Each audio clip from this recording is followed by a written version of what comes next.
Hey, do you remember that children's book series set long ago about those teens who could shapeshift into different animals? That's right, the ones who are fighting off an alien invasion against body snatchers? That's right, I'm talking about the Aminomorphs. The Aminomorphs. Those kids who had the power to transform their bodies because they could shift their amino acids. Anyway, they were off to fight off an alien species that were trying to secretly take over the world because they wanted to hijack human bodies for their sense of taste and personalities. Now, the Aminomorphs consist of Jack, who's the leader. This guy later gains ice powers thanks to time travel. His sister, Rochelle, who eventually dies when Jack's cousin, Tom, tries to prevent global warming by blackmailing and then double-crossing the leader of the Yerk invasion, Mr. 3. Mr. 3 is rivals with Mr. 1, who is later revealed to be the long-lost father of Jack's best friend, Mako. Now, Jack's girlfriend, Casey, is a vegan. She makes things very difficult for the group. Lastly, but not least, we have Mobius, an unfortunately orphaned boy who was trapped in the form of a falcon when he shifted his amino acids and then fell asleep and was at the local swimming pool.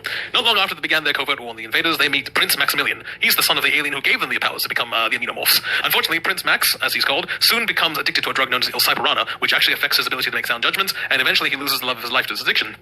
This forces him to come clean and detox. Their various adventures are to try and prevent the takeover of the planet, which results in meeting various resistance groups, mostly alien, such as the Hawk Badgers. They're a race of androids whose creators fled to Earth when their planet was attacked by prowlers. They also meet the Banshee, alien refugees who inspired what early humans called werewolves. Eventually, we found out that the whole invasion was actually a game of interdimensional Monopoly by two seemingly omnipotent beings, the Chayak and the Animus, who had actually been set up by someone even more powerful, Ivan, the one and only. We find out more about this in the sequel series, Aminomorphs 2, Remnant.